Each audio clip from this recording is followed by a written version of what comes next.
Maar ek draf baie op die oomblik. Ek voel dis noodsaaklik as 'n ouer beroep soos ek volg waar jy die hele dag sit. Ek meen, die meeste musikante, hulle sit die hele dag. Dat 'n mens moet fisiese oefeninge inkry. Eerstens vir jou gesondheid en tweedens verbeter dit ander aspekte van die musieklewe ook of van jou musiekberoep ook. Ek slaap beter en ek konsentreer beter as ek klavier oefen.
Wenen was 'n ongelooflike ervaring in my lewe.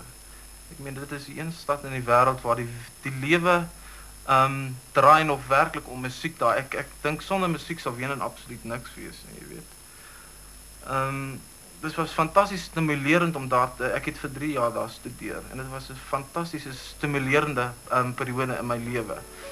Omdat daar so baie studente is daar wat ook musiek studeer. Ek meen daar is oor die 3000 studente, voltydse musiekstudente in Wenen. As mens vergelyk met die situasie in Suid-Afrika is dit maar mens kan dit nie is onvergelykbaar natuurlik. Ek meen ons musiekskole by die universiteite hier is 200 sterk of so as hulle so sterk is. En natuurlik is daar 'n wonderlike konserte waar jy 'n mens kon gaan elke aand van jou lewe. Jy het nie geweet na watter konsert jy moes uitkies nie. Daar was soveel wonderlike konserte.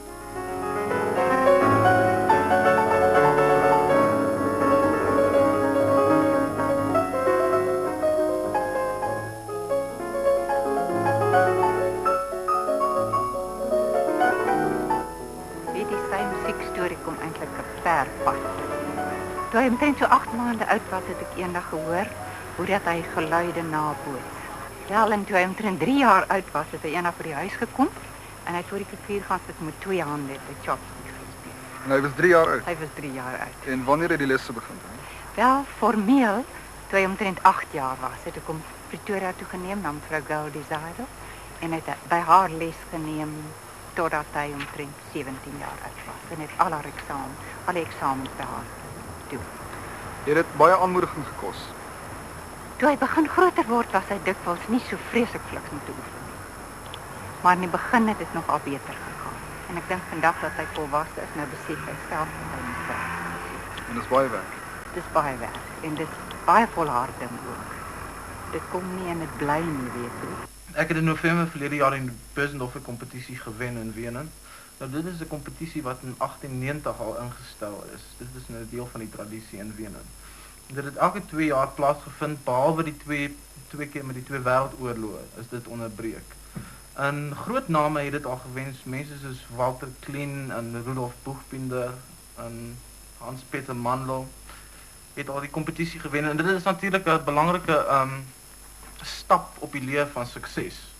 Maar ek het ironies genoeg was my vliegtuigkaartjie bespreek 2 dae nadat ek die kompetisie gewen het. En op daardie stadium was die heimwee in die verlange na die huis so groot ek het teruggekom. En toe het ek gedink ek sou van hier af die ding meer in perspektief kon sien wat ek dan in die toekoms moet maak. Sou dinge baie anders gewees het vir jou as jy in Europa sou gebly het en nie teruggekom het nie? Wel, dit is moeilik om te antwoord. Mens kan nie sê nie, want so baie dinge in hierdie beroep hang van geluk af. Dit hang van op die regte plek, op die regte tydstip wees. Miskien wel ja, laat ons sê ek het meer van 'n kans gehad. Ek moes daar gebly het nou en met hierdie stap dat ek iets gewen het, moes ek probeer het om na agente toe te gaan en konserte te kry wat moontlik was. Maar ek het besluit ek het genoeg gehad vir 'n rukkie van die buiteland en ek wou terugkom na my eie land toe. He's a very talented young pianist. I think he well deserved to win that award that he won in Vienna recently, a much coveted Bösendorfer Grand Prize. He must have had pretty stiff competition, and he certainly deserves it. There's an old English saying, an ounce of inspiration and a ton of perspiration. I think that's a very exaggerated. You need far more than an ounce of inspiration. And you certainly need a ton of perspiration. But there must be that certain quality that stamps the thing called a performer. It is always somewhat rare. I have a number of people who play the piano very well, very nicely, but I would not call them performers. As I said before, the performer must endeavor to deliver a message. He must make the music live as it really is.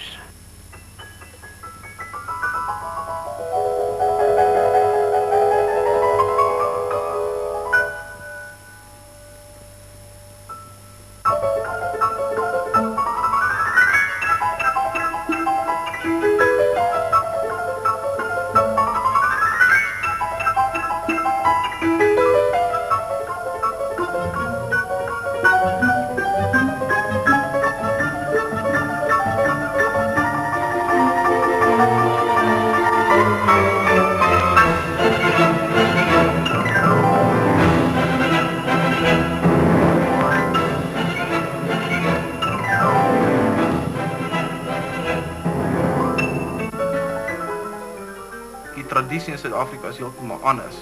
Ons het eenvoudig nie groot geword met klassieke musiek nie. Ons word groot met rugby en narkies. Dit kan mens nie weer natuurlik blameer. Oorsee is weer altyd so sleg. Mens moet jouself binne huis besig hou.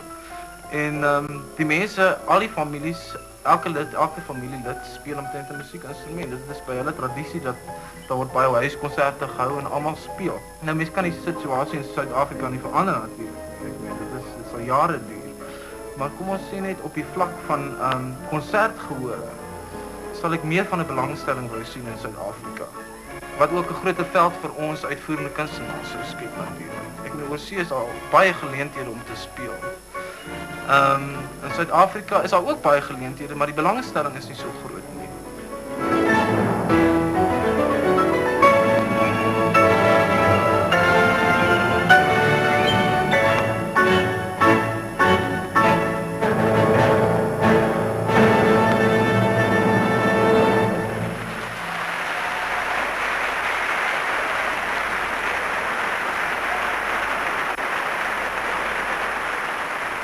Ek stel baie belang in begeleiding. Ek werk vreeslik graag. Ek is baie lief vir lieder. En ek werk baie graag saam met mense. As jy 'n pianis is jy so afgesluit. Dit is so 'n beroep waar jy net absoluut op jou eie werk. Ek meen, net jy alleen. En as jy nou saam met iemand werk, is dit natuurlik beter. Die ensemblewerk, die aspek interesseer my baie ook.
Sagter stiller gaan, word. ja, sagter word. Ja, want dit is, ons moet so koud soos die graf wees. So met ander woorde, ek moenie 'n subito piano maak nie. Nee. Ek moet liewer geleidelik sagter Ja, word. so ons moet daar in die middel afkom. Hy moet so daar van die middel af sagter en sagter word. So ek moet van die 2 mate voor dit gaan. Ja, ja, Kan ek dat weer die is- potlood dat ek dit inskryf asseblief? Goed, so van hier af, Ja, van hierdie 2 mate ja, dis erin, beter, nee. Aha. ja. Ek wil vir jou ook vra net. Ek het altyd die gevoel ek begin hierdie ding te moet ek hom nie harder begin nie, want jy begin taamlik Ja, kragtig, nee. ons kan hom opbou. Nee, ek dink begin baie saggies. Ja, vir waar sou ons vat, hè? Ag net van die middelstukkie hier so aan. Is rol dit dan Ja. daar. Goed. Es rolle de luna, es leuchtet das Licht.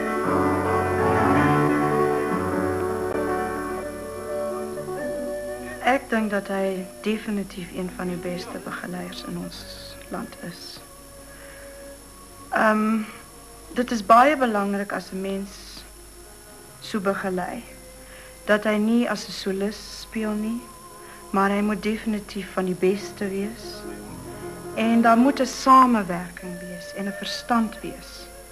En Wessel het daardie inner verstand wat nodig is vir begeleiding. Hy is daardie soort persoon wat 'n ding oor en oor en oor kan doen sonder om die studente te laat voel dat dit swaar is of dat hulle dom is of jy weet. En dis baie belangrik toe 'n mens in 'n klas werk. En ook as ek self met hom werk, is hy altyd gereed om enige uur van die dag of die nag te kom werk. Hy kla nie, hy kan dit oor en oor doen. En dit is ook baie belangrik, want 'n mens moet heeltemal ontspanne wees toe jy so saamwerk. En ook met hierdie soort sang, hoe noem ons dit, Lieder? recitals, ja, die lieder en die Franse lieder ensovoorts. Het is baie belangrik om amper in elke nootjie in te gaan, om te sien hoe die klank val, om te sien hoe 'n mens voel. Wat is die betekenis hiervan? Wat wil die komponis sê? Wat wil ons tesame sê? En so maak 'n mens die musiek heel in met 'n siel. En hy het 'n siel.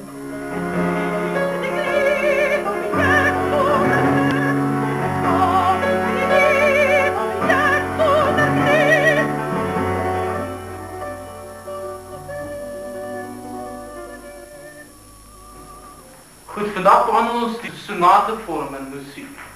Dit is die mees belangrikste vorm van die klassieke periode. As ek praat van die klassieke periode, aan wie dink julle? Janetta? Mozart, Mozart. En jy? Haydn, Haydn, ja. En wie nog? Aan wie kan julle toe dink? Beethoven, Beethoven vir ek, dit is doodreg.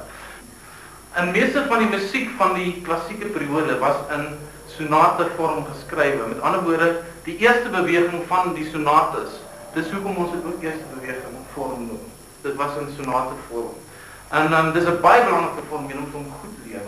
En ons kan hom in 3 hoofafdelings verdeel. Eerstens die uiteensettingsgedeelte, tweedens die ontwikkelingsgedeelte en derdens die herhalingsgedeelte. Nou meeste van hierdie komponiste het hulle by hierdie skema gehou. Ek meen dit is baie duidelik as jy na Beethoven sonate kyk na die eerste beweging. Dan sien mens duidelik die uiteensettingsgedeelte, dan sien mens die ontwikkelingsgedeelte en dan vind mens die herhalingsgedeelte. Maar hoe kan mens dit nou bepaal, dink jy?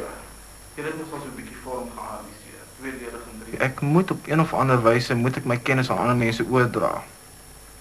En of dit op 'n vlak is waar ek met klein kinders werk of op 'n vlak is waar ek met meer gevorderde kinders werk, dit maak nie saak nie. Met die hele oordragingsproses moet plaasvind, sover dit my aangaan. Mense leer ook natuurlik ontsettend baie daardeur.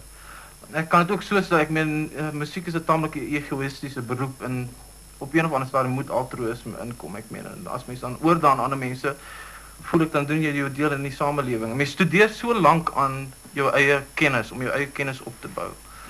Dat dit sou eintlik jammer of ironies gewees het as jy dit nie op een of ander stadium aan iemand oorgedra het nie. Op die oomblik hou ek 'n skool waar ek elke dag van my lewe ingaan en vir kinders en vir kleintjies, selfs beginnertjies help om klavier te speel.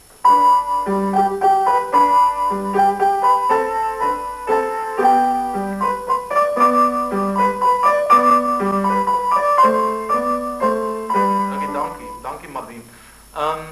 Ek voel hierdie, daar's bietjie iets met jou ritme verkeerd. Ek voel nie die 3 tydslag so lekker nie. Wat is hierdie stukkie wat jy speel? Dis 'n wals. En wat maak 'n mens as mens wals? Jy dans, hè? En mens kan as jy dans, dan voel jy mos die ritme die hele tyd, nee. 1 2 3, dan maak jy voet 1 2 3. 1 2 3. Moet jy weer maar vra, dit is baie gedoen. 3 tyd, goed, dis gewoonlik 3 tyd. Maar jy het so gespeel, jy luister wat jy gemaak het. Ek gaan vir jou 2 maniere speel, luister nou. So jy speel, luister. Wat is die verskil? Sê vir my. Ja, jy moet te vinnig speel, jy moet mooi tel. Goed. Jy moet mooi speel. Wil jy dit weer probeer speel? Speel weer asseblief voor.